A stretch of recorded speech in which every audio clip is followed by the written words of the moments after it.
সিনেমার শুরুতেই আমাদের পরিচয় হয় গল্পের প্রধান চরিত্র লিনের সঙ্গে। সে দেখতে ভীষণ কিউট, তবে একটু বেশি গুলুমুলু, যাকে বলে কিউটনেস ওভারলোড। পেশায় সে একজন ফটোগ্রাফার।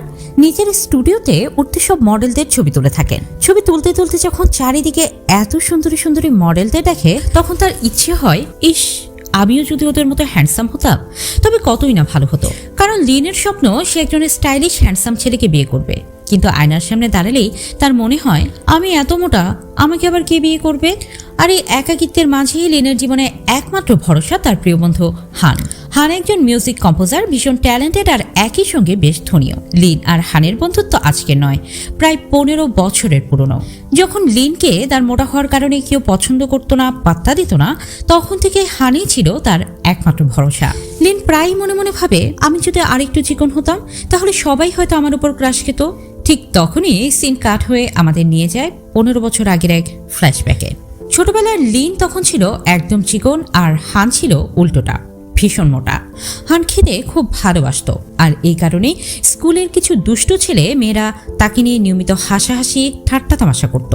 ওরা ইচ্ছা করে হানের প্লেটে অতিরিক্ত খাবার দিত, তাকে জোর করত সবগুলো খাবার খেতে। আর এই দৃশ্যগুলো লিন একদমই সহ্য করতে পারত না। বন্ধুকে অপমান হতে দেখে সে চুপ করে থাকতে পারেনি, তাই সে প্রতিদিন হানের কাছ থেকে এক্সট্রা খাবারগুলো নিয়ে নিজেই খেতে শুরু করে। আর এভাবেই প্রতিদিন ওই শয়তান ছেলেগুলোর হাত থেকে হানকে বাঁচাতে বাঁচাতে হানের অর্ধেক খাবার সে একাই খেয়ে নিত, এবং ধীরে ধীরে লিন চিকন থেকে মোটা গুলুমুলু হয়ে ওঠে। এরপরের দৃশ্যে বর্তমান চলে আসে, যেখানে আমরা দেখতে পাই হান লিনকে নিয়ে একটা মাঠে এসেছে, আর সেখানে সে লিনকে দিয়ে ব্যায়াম করাচ্ছে। হান লিনকে বলে, ছোটবেলায় তুমি আমার ওজন কমাতে সাহায্য করেছিলে, তাই এখন আমি তোমার ওজন কমাতে সাহায্য করব। আর এটা বলে তাকে দৌড়াতে বলে। তারা দুজনেই একসাথে দৌড়াতে শুরু করে, কিন্তু কিছু দূর যাওয়ার পরে আমাদের লিনটা একেবারে মাটিতে গড়িয়ে পড়ে। আর সে হানকে বলতে থাকে, আমি খুব দুর্বল হয়ে পড়েছি, আমার খাবার প্রয়োজন, তাড়াতাড়ি আমাকে খাবার এনে দাও। এটা শুনে হান তার নিজের জন্য আনা খাবারগুলো লিনকে দেয়। আর এখানটায় বসে বসে লিন সব খাবার একা খেয়ে ফেলে, কিন্তু তারপরও তার খিদে মেটে না। আর এই কারণে হান আর লিন তারা দুজনেই বাজারে গিয়ে সব ধরনের ফাস্টফুড খেয়ে নেয়। খাওয়া দাওয়া শেষ হলে তারা একটা মার্কেটে যায় শপিং করার জন্য। সেখানে গিয়ে সাদা রঙের একটা ড্রেস লিনের খুবই পছন্দ হয়ে যায়, যার জন্য সাদা জামাটা সে গায়ে পরে দেখে। কিন্তু লিন অনেক মোটা হওয়ার কারণে জামাটা তার গায়ে লাগছিল না, আর সে যখন জামাটা খুলতে যায় অমনি জামাটা ছিঁড়ে যায়। বেচারা লিন এখন কি করবে কিছুই বুঝতে পারছিল না, তাই সে ওই ছিঁড়া জামাটা কিনে নেয়। এরপর সে যখন আবার জুতা কিনতে যায় সেখানেও একই সমস্যায় পড়তে হয়। তাই সবশেষে মন খারাপ করে তারা যখন নেমে যাওয়ার জন্য লিফটে যায়, তখন বেশি ওজনের কারণে সে লিফটে আর চলছিলই না, এবং লিফটে থাকা বাকি সবাই লিনের দিকে কেমন অদ্ভুতভাবে তাকাচ্ছিল। কারণ এখানকার মধ্যে লিনই সবচেয়ে মোটা ছিল, যার আর তাদের এমন অদ্ভুত আচরণে লিন অনেক লজ্জা পায়। তাই সে লিফট থেকে নেমে পড়ে, আর তাকে নামতে দেখে হানও তার পিছু পিছু নেমে যায়। আসলে হান সবসময় সব অবস্থাতেই লিনকে সাপোর্ট করে। সে লিনকে সান্ত্বনা দিতে থাকে সে যেন এগুলো নিয়ে মন খারাপ না করে। এরপরে হান লিনকে তার বাড়ির সামনে পৌঁছে দেয়, আর সেখান থেকে সে চলে যায়। এদিকে যখনই লিন বাড়ির মাঝে ঢুকবে, সে দেখতে পায় একটা খরগোশ আহত হয়ে রাস্তায় পড়ে আছে। তখন সে খরগোশটিকে খুব যত্ন করে নিজের বাড়িতে নিয়ে যায়। এদিকে আমরা দেখতে পাই সে খরগোশের চোখটা জ্বলজ্বল করছে, তার মানে এটা কোনো সাধারণ খরগোশ নয়। এরপরে লিন সে খরগোশটাকে খুব যত্ন করে ম্যান্ডেজ করে দিচ্ছিল। এমন সময় তার ডোরবেল বেজে ওঠে। সে দরজা খুলে দেখতে পায় তার স্টুডিওতে ফটোশুটের জন্য একটা ব্যান্ডের দল এসেছে। প্রথমে লিন রবিবার হয় সে না করে দেয়, বলে আজকে সে কোনো ছবি তুলবে না। কিন্তু সে যখন দেখতে পায় তার ক্রাশ ওয়াং ছবি তোলার জন্য এসেছে, সে তো এক কথায় তখন রাজি হয়ে যায়। লিন যখন ওয়াং এর সাথে ছবি তুলছিল, তখন ওয়াং লিনের সাথে লাইন মারার চেষ্টা করে। সে লিনকে বলে, তোমার চোখটা সত্যি খুব সুন্দর। আর এই প্রশংসা শুনে আমাদের লিন তো মহা খুশি হয়ে যায়। এরপরে যখন ছবি তোলা শেষ হয়, তখন ওয়াং তার ম্যানেজারকে বলে, লিন যদি আরেকটু স্লিম হতো তাহলে তাকে দেখতে খুব কিউট লাগতো, তাই না? আর এই কথাগুলো পেছনে দাঁড়িয়ে লিন সব শুনে ফেলে। পরে সে তাড়াহুড়ো করে তার বন্ধু হানের কাছে যায়, আর তাকে বলে, আমাকে তাড়াতাড়ি চিকন হতে হবে। লিনের কথা শুনে হান তাকে ওজন কমানোর সব ব্যবস্থা করে দেয়। এরপর লিন পুরো 1 সপ্তাহে হানের কথা মতো চলে, আর সে খুব পরিশ্রম করে এবং ডায়েটও করে। কিন্তু লিন যখন দেখে এত কষ্ট করার পরও তার মাত্র 1 কেজি ওজন কমেছে, তখন সে রেগে মেগে একসাথে অনেক ফাস্টফুড খাওয়া শুরু করে। খাওয়া শেষে সে যখন একটা সোফার উপর গিয়ে বসে তখন সে সোফাটি ভেঙে পড়ে যায়, আর এটা দেখে লিনের খুবই মন খারাপ হয়। সে একা একা বলতে থাকে, আমার এত ওজন যে সোফাই ভেঙে গেল। এটা বলে সে কান্না করতে শুরু করে। আর এসব কিছু দেখে সে খরগোশটি লিনের জন্য খুব মায়া হয়। সে লিনের কাছে আসে আর তাকে তার পিছু পিছু একটা বাড়ির সামনে নিয়ে যায়। আর লিন যখনই সে বাড়ির মধ্যে প্রবেশ করে সে মেঝেটা আচমকা খুলে যায় আর লিন হাওয়ায় ভাসতে থাকে। সে দেখে এই বাড়িটা খুব সুন্দর করে সাজানো, কিন্তু সবকিছুই কেমন যেন উল্টো হাওয়ায় ঝুলে আছে। আর এগুলো দেখে লিন অনেক ভয় পেয়ে যায়। সে ভাবতে শুরু করে, হাই হাই, এ আমি কোথায় চলে আসলাম। তখনই হঠাৎ সেখানে একটা টুপিওয়ালা জাদুকর এসে হাজির হয়। আর সে জাদুকর লিনকে বলে, তোমার ভাগ্যের কারণেই আমার সাথে তোমার দেখা হয়েছে, তাই তুমি এখানে। বলো তুমি কি চাও, আমি তোমাকে কিছু একটা দিতে চাই। আর এখানে আমরা জানতে পারি লিন যে খরগোশটিকে বাঁচিয়েছিল ওই জাদুকরই হচ্ছে সেই খরগোশটি।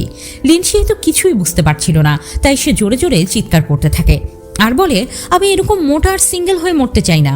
তখন জাদুকর তার কথা শুনে একটু হেসে একটা বোতল বের করে এবং সেটা লিনকে দিয়ে বলে, এই মেডিসিনটা খাওয়ার পর তুমি চিকন হয়ে যাবে আর তুমি যা চাইবে সব পাবে।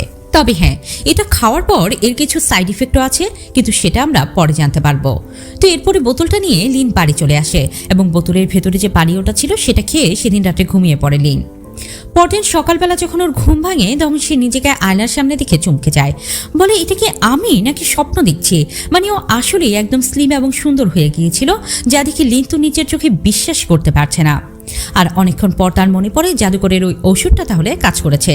যাই হোক, এরপর লিনের কাছে একটা কল আসে এবং তার অ্যাসিস্ট্যান্টকে কাজে যাওয়ার জন্য বলা হয়, কিন্তু তখন তার অ্যাসিস্ট্যান্ট না থাকায় এই কাজটার সমাধান করার জন্য লিনকেই বেরিয়ে যেতে হয়। আর যখন ও যাচ্ছিল তখন সবাই তার দিকে এত সুন্দর দৃষ্টিতে তাকাচ্ছিল যে সবার মনে হচ্ছিল এত সুন্দর মেয়ে তারা আগে কখনোই দেখেনি। আর এটা ভেবে লিনের নিজেরও অনেক ভালো লাগছিল, কারণ সে এখন আগের চেয়ে অনেক সুন্দর হয়ে গিয়েছে। এরপরে ও যখন লিফটে ওঠে তখন দেখা যায় যারা যারা মোটা তাদেরকে নিয়ে মানুষ কটূক্তি করছে।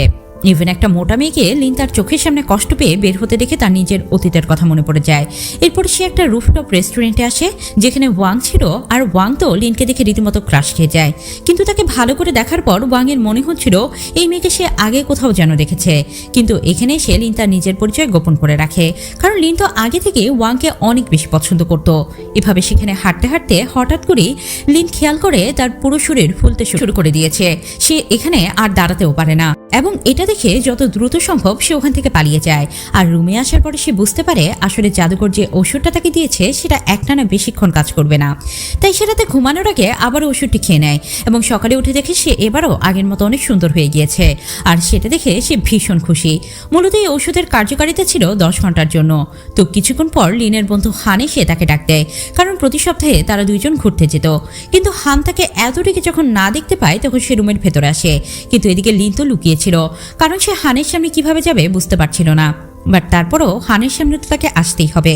অনেক চিন্তার পর সে একটা সানগ্লাস এবং অনেক কাপড় চোপড় মুড়ি দিয়ে হানের সামনে আসে এবং বলে যে আমি আসলে লিনের ফ্রেন্ড হই।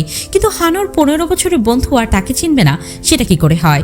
হান খুব দ্রুতই লিনকে চিনে ফেলে আর বলে, তোর কি জ্বর হয়েছে নাকি? তুই এরকম চিকন হয়ে গেলি কিভাবে? নাকি কোনো ওষুধ খেয়েছিস? এরপরে লিন তাকে সবকিছু ঘুরে বলে, এমনকি সে ওষুধের বোতলটাও তাকে দেখায় আর জাদুকরের কথাও বলে। কিন্তু এসব কোনো কথায় হান বিশ্বাস করতে চায় না। এরপর লিন হানের জন্য পানি নিতে আসলে হঠাৎ করে হান খেয়াল করে সে আবারও ফুলে যায়, একদম বেলুনের মতো ফুলে আবারও আগের মতো মোটা হয়ে যায়। আর এবার হান বুঝতে পারে যে কিছু একটা জিনিস তো অবশ্যই আছে। পরের দিনে আমরা দেখতে পাই লিন এখন নিজের ইচ্ছা মতো সাজগোজ করতে থাকে, ফিটিং করে জামা কাপড় পরে সুন্দর সুন্দর হেয়ার স্টাইল করতে লাগে আর খুব মজার একটা জীবনযাপন করা শুরু করে, যার কারণে লিনের অনেক টাকা পয়সা খরচ হয়ে যাচ্ছিল। তবে হানের এটা একদমই ভালো লাগে না, কারণ সেটা জানে যে মাত্র 10 ঘন্টার জন্যই ওর এই সৌন্দর্য থাকবে। তো পরের দৃশ্যে আমরা দেখতে পাই ওয়াং একটা মিউজিক ভিডিওর শুটিং করছিল, কিন্তু তার বিপরীতে অভিনয় করা নায়িকাকেও ওয়াং এর পছন্দ হচ্ছিল না। আর ওই সময়ই ওখানে লিন চলে আসে আর তাকে দেখে ওয়াং বলে ও লিনের সঙ্গে শুটিং করবে। আর লিনও খুশিতে রাজি হয়ে যায়, কারণ সে তো ওয়াংকে আগে থেকেই পছন্দ করতো। আবার এদিকে তারা যে মিউজিক ভিডিওটা করছিল সেটার ডিরেক্টর ছিল কিন্তু হান। আর হান তাদের এই ব্যাপারটা একদমই মেনে নিতে পারে না, কারণ হান তো তার ফ্রেন্ড লিনকে অনেক পছন্দ করে। তাই হান যেহেতু এখানকার ডিরেক্টর ছিল, এজন্য হান তাদের প্রতিটা জায়গায় ভুল ধরতে থাকে। যেমন বারবার ওয়াংকে বলতে লাগে এটা হচ্ছে না, ওটা এরকম করে করো, এবং ওর সবকিছুতেই ভুল ধরতে লাগে। আর শুটের কথা বলে বেচারা ওয়াংকে বৃষ্টির মধ্যে অনেকক্ষণ দাঁড় করিয়ে রাখে, আর সেই শুট অনেকবার নিতে থাকে। পরে ওয়াং আস্তে আস্তে বুঝতে পারে যে হান মূলত এই মেয়েকে পছন্দ করে, কিন্তু লিন এখানে ওর পরিচয় দিয়েছে এলিস হিসেবে। তো এরপর শুটিং শেষ হলে ওয়াং এলিসকে কোনো রকমে বুঝিয়ে সুঝিয়ে সিনেমা দেখতে নিয়ে আসে, এবং সেখানে গিয়ে দেখে ওদের পেছনের সিটে হানও বসে আছে। এমনকি ওরা যেখানেই যাচ্ছিল হানও তাদের পিছু ছাড়ছিল না। এরপর মুভি দেখা শেষে বের হয়ে যাওয়ার সময় হঠাৎ করে সেখানে হানের কিছু ফ্যান ফলোয়ার চলে আসে। যেহেতু হান একজন মিউজিক কম্পোজার, তাই তারও একটা ফ্যান বেজ রয়েছে। আর এই সুযোগে লিনকে নিয়ে এদিকে ওয়াং একটা নাইট ক্লাবে চলে আসে, কিন্তু এখানেই সে লিন আস্তে আস্তে ফুলে একেবারে মোটা হয়ে যায়, কারণ সেখানে সে অনেক ড্রিঙ্ক করেছিল আর এই জন্য তার কিছু মনে হচ্ছিল না। আর এরপরে হানও সেখানে একটা কস্টিউম পরে চলে আসে, কারণ সে জানতো লিন এখন ফুলে মোটা হয়ে যাবে। এদিকে লিন তখন বাথরুমের ভেতরে ছিল, আর হান লিনকে প্রোটেক্ট করার জন্যই ওই কস্টিউমটা পরে এসেছে, এবং পরে সেটা লিনকে দিয়ে বলে এটা পরে এখান থেকে বের হয়ে চলে যেতে, যাতে ওকে কেউ চিনতে না পারে। আর ঠিক তখনই ওয়াং সেখানে চলে আসে। ওরা দুজন মুখোমুখি দাঁড়িয়ে পড়ে। ওয়াং যখন তার সাথে কথা বলছিল সেই সময় সেখানে হানের আরো দুজন ফ্যান্স চলে আসে, আর তারা যখন দেখা করে চলে যাচ্ছিল তখন ওয়াং হানকে বলে তোমরা ফ্যান্সরা এরকম মোটা দেখতে জঘন্য লাগে। হান বলে ওরা মোটা তো কি হয়েছে? তখন ওয়াং বলে কিছু হয়নি, কিন্তু মোটা মেয়েদের কেন জানি আমার অসহ্য লাগে। আর এই কথাগুলো কস্টিউমের ভেতরে থাকা লিন শুনতে পায়, তাই সে খুব মন খারাপ করে চলে যাচ্ছিল। তখন ওর পিছু পিছু হান আসতে লাগে, আর ওকে বোঝানোর চেষ্টা করে ওয়াং আসলে ভালো ছিল নয়, সে বাহিরের সৌন্দর্যকেই বেশি পছন্দ করে, আর ওর একটা গার্লফ্রেন্ডও আছে। তবে এইসব কথা এখন লিন একদমই পাত্তা দেয় না, বরং ওর পেছনের কথাগুলো মনে পড়তে থাকে। একসময় তো সেও চিকন ছিল, কিন্তু এখন সে অনেক মোটা হয়ে গিয়েছে, আর এসব কিছু তো হানের জন্যই ঘটেছে। পরের দিন লিন যখন আবারও এলিস রূপে ওয়াংয়ের সাথে দেখা করতে আসে, তখন তাকে দেখে ওয়াং সঙ্গে সঙ্গে প্রপোজ করে বসে, আর লিনও অনেক এক্সাইটেড হয়ে তার প্রপোজাল একসেপ্ট করে নেয়। এদিকে এটা শুনে হান অনেক কষ্ট পেতে লাগে। হানের স্কুল জীবনের কথা মনে পড়ে যায়, আর সে লিনকে তখন থেকেই অনেক বেশি পছন্দ করত। হানের একটা ফ্রেন্ড বলে তুই এখনই লিনকে সবকিছু বলে দে, না হলে পরে হয়তো তুই আর বলার সুযোগটাও পাবি না। এরপরে আমরা দেখতে পাই একদিন ওয়াশরুমের মধ্যে হঠাৎ হান এবং ওয়াংয়ের মুখোমুখি দেখা হয়ে যায়। মূলত ওয়াং এখানে এলিসের সঙ্গে ডিনার করতে এসেছিল, এবং সে হানকে বলে ডিনার শেষ হওয়ার পরে আমি আমার প্রথম গার্লফ্রেন্ডের কাছে চলে যাব। হান তখন ওয়াংকে বুঝিয়ে বলে যে এলিস অনেক ভালো মেয়ে, তাকে কখনো কষ্ট না দিতে, কারণ এলিস তোমাকে অনেক ভালোবাসে। কিন্তু ওয়াং তার উপর চিৎকার করে বলে তুমি আমাকে জ্ঞান দিতে এসো না, আমি জানি তুমিও লিনকে পছন্দ করো। এখন এখানে তাদের মধ্যে কথা কাটাকাটি করতে করতে দুইজনের মধ্যে ঝগড়া বেঁধে যায়, আর দুজনই দুজনকে মারতে শুরু করে। এদিকে আমরা আবার লিনকে দেখতে পাই, যেখানে ওয়াং এর একজন অ্যাসিস্ট্যান্ট তাকে বলছিল আমি জানি তুমি আসলে লিন, কিন্তু তুমি এলিস সেজে এখানে এসেছো কারণ তুমি আমার বসকে পছন্দ করো, আর আমি তোমার উপর গোয়েন্দাগিরি করে তোমার সম্পূর্ণ পরিচয় জানতে পেরে গিয়েছি। এই কথা শুনে লিন তো অবাক হয়ে যায়, কারণ ওর আসল পরিচয় যে এভাবে সবার কাছে ফাঁস হয়ে যাবে সেটাও বুঝতে পারেনি। এদিকে হান এবং ওয়াং মারামারি করতে করতে এক পর্যায়ে সবার সামনে চলে আসে। ওদের ওই মারামারি কোনোভাবেই কেউ থামাতে পারছিল না। তখন লিন চিৎকার করে ওঠে আর ওদের দুজনকেই থেমে যেতে বলে। পরে মারামারি থামলে লিন ওখান থেকে চলে আসে, এবং ওর পিছু পিছু হানও চলে আসে সেখান থেকে। আর লিনকে আবারও বোঝাতে থাকে যে আসলে ওয়াং ছেলেটা ভালো নয়, ওর গার্লফ্রেন্ড আছে, কিন্তু হানের এই কথাগুলো লিন এখনো বিশ্বাস করতে চায় না। হান লিনকে আরো বলে ও তোমাকে যেটা ভালোবাসা বোঝাচ্ছে সেটা আসলে ভালোবাসা নয়, আমি তোমাকে মন থেকে অনেক ভালোবাসি।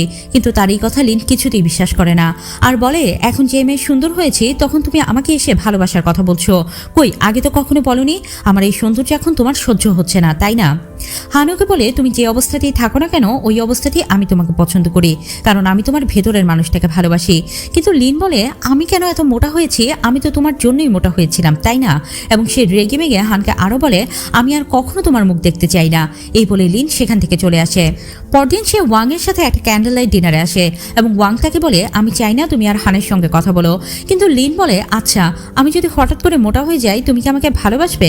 তখন ওয়াং বলে তুমি মোটা হওয়ার কথা কেন বলছো, আর যদিও বা হও তাহলে আমি তোমার ওজন কমিয়ে তোমাকে আরো বেশি সুন্দর করে দেব।